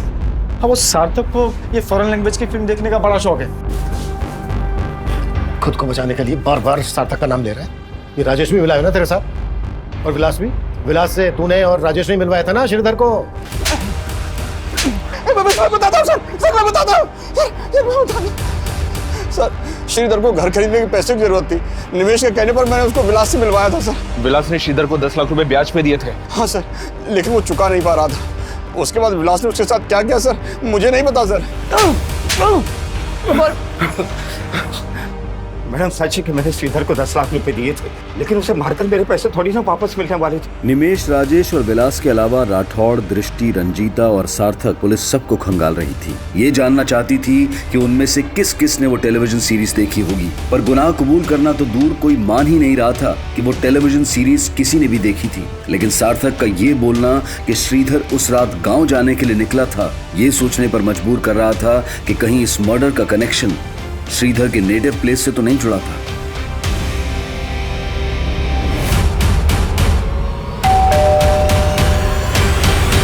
श्रीधर के दोस्तों ने आपसे झूठ कहा है, तो अगर यहाँ आता तो हमें बताता जरूर। श्रीधर यहाँ 1 महीना पहले भी आया था। ये बात आपने हमसे कहाँ बताई? और जब 1 महीना पहले श्रीधर यहाँ आया था तो बहुत कुछ ऐसा हुआ था जो एक माँ होने के नाते आपको हमें बता देना चाहिए था, लेकिन आपने हमें नहीं बताया। सर आप गलत समझ रहे हैं। ठीक है, आप हमें सही समझा दीजिए। जब 1 महीना पहले श्रीधर यहाँ आया था तो क्या हुआ था?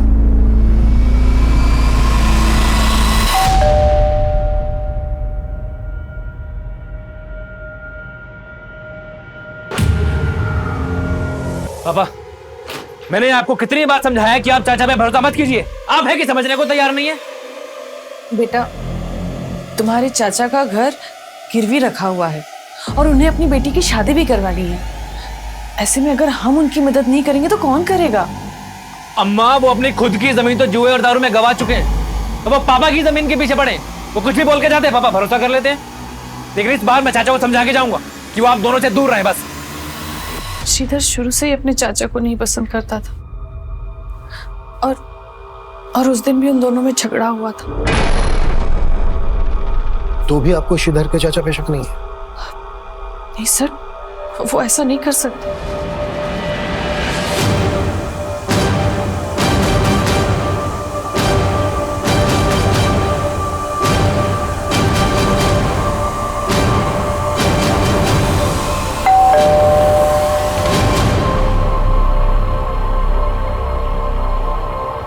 सर कैसी बात कर रहे हैं आप? श्रीधर मेरे बेटे के जैसा था। लेकिन उस वक्त तो वो आपको मारने पर भी उतारू हो गया था। चाचा जी, चाचा जी, अगर आप में थोड़ी भी शर्म बाकी है ना, तो अभी के अभी मेरे पापा के पैसे वापस कीजिए आप। हाँ, तो उधार के नाम पे लिया हमने भाई साहब से, और जब होंगे तब लौटा दूंगा। चाचा जी, ये नौटंकी बंद कीजिए आप। सब जानता हूँ मैं, ऐसे मीठे बन के कितने पैसे निकल चुके हैं आप। पैसे तो वापस मैं लेकर ही जाऊंगा। श्रीधर, रुक जा श्रीधर, हटिए पीछे। सर माना श्रीधर गर्म स्वभाव का था और उसका व्यवहार मुझे भी पसंद नहीं था, लेकिन आप जैसा सोच रहे हैं वैसे मैंने कुछ नहीं किया। कौन हो सकता है वो जिसने इतना परफेक्ट मर्डर किया कि अभी तक हम कोई क्लू नहीं ढूंढ पाए? सर श्रीधर का मोबाइल फिर से ऑन हुआ है, उसी एरिया में जहाँ पहले ऑन हुआ था। वो जो कोई भी है, इस बार बचना नहीं चाहिए। सर,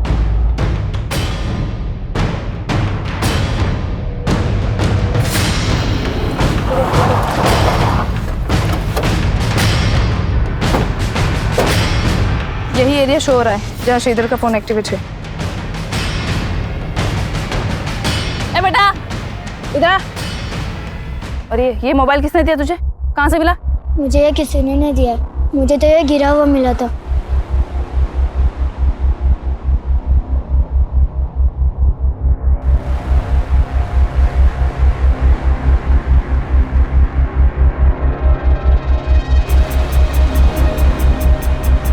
इस मोबाइल के साथ एक लैपटॉप भी वहाँ पड़ा था। घर कहाँ है तेरा? सर, जिस एरिया से उस बच्चे को श्रीधर का लैपटॉप और मोबाइल मिला था, उसी एरिया से श्रीधर की लाश मिली थी। हो सकता है वो बच्चा किसी के कहने पे झूठ बोल रहा हो।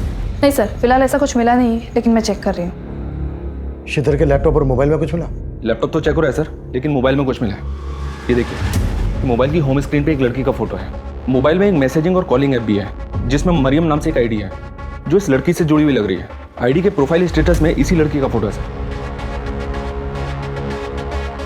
मरियम, पता करो कौन है ये लड़की।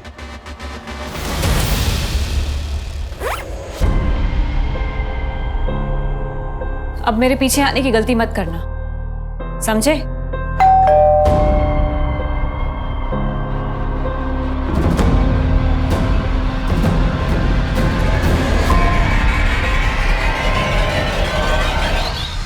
जी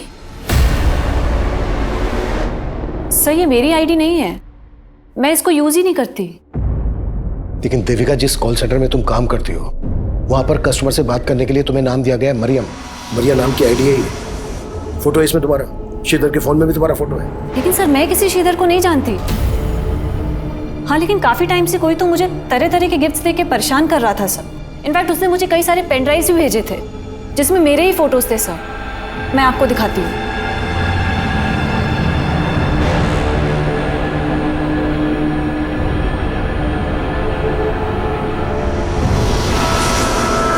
ये देखिए सर। उनके बीच चाहे जितने भी हो फासले, वो मिल ही जाते हैं जो एक दूसरे का नसीब होते हैं। इसीलिए मुझसे भागो मत। सर, मैं खुद तंग आ गई थी इस सबसे। इनफैक्ट इसी वजह से मेरे और मेरे हस्बैंड के बीच में झगड़ा हो रहा था। सर ये सही बोल रहे सर, मैं इससे काफी परेशान थी। कहीं ऐसा तो नहीं है कि ये परेशानी जड़ से हटा दी, इसी वजह से खत्म कर दिया श्रीधर? सर ऐसा कुछ नहीं है, आप गलत सोच। हाँ बोलो। सर, श्रीधर के लैपटॉप में भी कुछ मिला है। सर, श्रीधर के लैपटॉप में श्रीधर की ईमेल आईडी का पासवर्ड डिफॉल्ट सेटिंग पर था। सर, मेल आईडी पर क्लिक करते ही मेल बॉक्स ओपन हो गया। और सर, ये इस आईडी पर लगातार वो कई ऐसे मेल्स कर रहा था जो शक करने जैसे हैं। श्रीधर ने अपना लास्ट मेल इसी मेल आईडी पे किया था।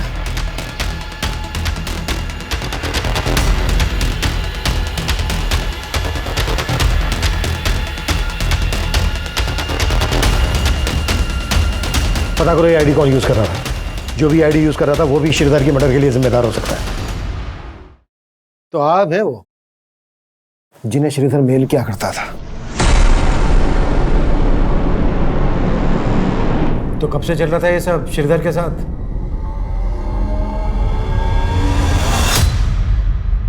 हेलो, मेरी बात श्रीधर राव से हो रही है? हाँ जी, आप कौन? सर, पीवीडी बैंक की तरफ से आपको क्रेडिट कार्ड का ऑफर है, क्या आप इंटरेस्टेड है? तो पहली बार मैंने और श्रीधर ने एक दूसरे से बात की थी। श्रीधर ने काफ़ी देर बात करने के बाद मुझे अगले दिन फिर से कॉल करने के लिए कहा। सर, कल आपसे बात हुई थी, आप क्रेडिट कार्ड लेने में इंटरेस्टेड है ना? जी, क्योंकि आपकी आवाज़ बहुत प्यारी है। क्या कहा सर? नहीं, कुछ नहीं। अच्छा, आप मुझे कल फिर फ़ोन कीजिएगा ना? अगले दिन भी हमारी काफ़ी देर तक बात हुई, फिर उसने अचानक से बोला कि ठीक है, मैं आपका ये कार्ड ले लेता हूँ, लेकिन आपको भी मेरी एक शर्त माननी पड़ेगी। कैसी शर्त सर? आपको मुझसे दोस्ती करनी पड़ेगी। सर, पहले तो मुझे बहुत अजीब लगा, लेकिन श्रीधर से बात करने के बाद मुझे उससे बात करना बहुत अच्छा लगने लगा। और उससे बात करने के लिए तुमने मरियम नाम की फेक आईडी बनाई। देविका तुम्हारे कॉल सेंटर में काम करती थी। श्रीधर से बात करने के लिए तुमने देविका के कॉलिंग नेम का इस्तेमाल किया, मरियम। सर, उससे अपनी असली पहचान से बात करने से डर रही थी मैं। मुझे बिल्कुल भी अंदाज़ा नहीं था कि हम दोनों एक दूसरे से बात करते करते इतना क्लोज आ जाएंगे, एक दूसरे को इतना समझने लगेंगे। हम दोनों एक दूसरे से हर बात शेयर करते थे। उसके बाद श्रीधर ने मुझे शादी के लिए प्रपोज कर दिया और मुझसे मिलने की जिद करने लगा। मरियम, प्लीज मना मत करो। तुम समझ नहीं सकती हो मैं तुमसे मिलने के लिए कितना बेचैन हो रहा हूँ। मैं भी तुमसे नहीं मिल सकती हूँ।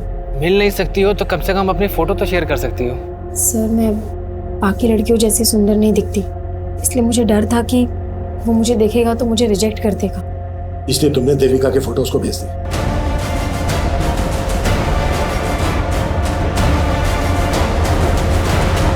सर, देविका की फोटो देखते ही उसने मुझसे शादी करने के लिए कहा। मुझे लगा कि मुझे ये सब यहीं रोक देना चाहिए, इसलिए मैंने उसको बोल दिया, श्रीधर, मेरे बाबा मेरी शादी कहीं और तय कर रहे हैं। तो तुम उन्हें मना क्यों नहीं कर देती हो और भाग चलो मेरे साथ। देखो, मैं तुम्हें पाने के लिए कुछ भी कर सकता हूँ। तो मैंने उसका फ़ोन कट कर दिया और कभी उससे बात नहीं की, लेकिन वो लगातार मुझे ईमेल्स भेजता रहा। फिर भी मैंने उसकी ईमेल्स का कुछ रिप्लाई नहीं किया, लेकिन उसने हमारे कॉल सेंटर का पता लगा लिया था। और वो देविका को अपनी मरियम समझकर वो सारी चीजें भेजने लगा। ये क्या है? अरे कौन? मेरी गलती की वजह से देविका की मैरिड लाइफ में बहुत डिस्टरबेंस क्रिएट हो गई।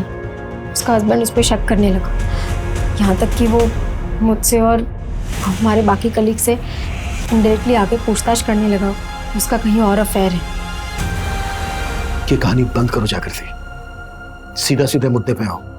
श्रीधर से अपनी बातचीत बढ़ाने के पीछे तुम्हारा असल मकसद क्या था?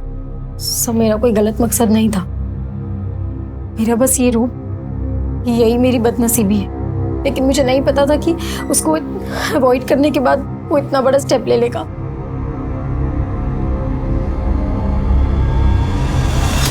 सर मैंने चेक किया लेकिन ऐसा कुछ मिला नहीं जिससे लगी कि लड़की श्रीधर से कभी मिली होगी। लेकिन सर जिस टेलीविजन सीरीज से वो क्राइम सीन इंस्पायर्ड है उसकी डीवीडी श्रीधर की रैक में मिली डीवीडीज में भी थी। श्रीधर ने अपने आखिरी मेल में उस लड़की के लिए लिखा था, अब मैं तुम्हें कभी परेशान नहीं कर पाऊंगा मरियम, खुश रहना, मैं जो करने जा रहा हूं उससे कभी तुम्हें कोई आंच नहीं आएगी। और श्रीधर के बाद के मेल पढ़ने में ऐसा लगता है कि जैसे जागृति को अवॉइड करने के बाद वो टूट गया था, डिप्रेशन में आ गया था और इसी वजह से शायद। आप कह रहे हैं सुसाइड? पॉसिबल है। सब कुछ एग्जामाइन करने के बाद तो यही लग रहा है कि श्रीधर डिप्रेशन में चला गया था। हो सकता है ये स्लीपिंग पिल्स, टेप, पॉलीबैग्स उसने खुद खरीदे हों और डिप्रेशन की वजह से वो ये कदम उठा गया। लेकिन सर अपने आप को इस तरह से मारना प्रैक्टिकली पॉसिबल है क्या?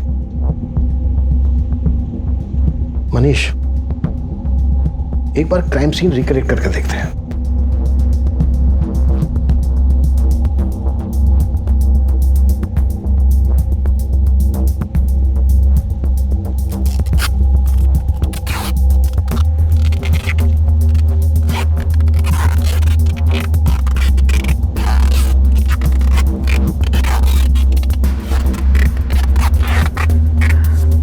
नहीं सर, इससे ऊपर नहीं हो पा रहा है। ठीक है, उसका भी शायद यहीं तक था।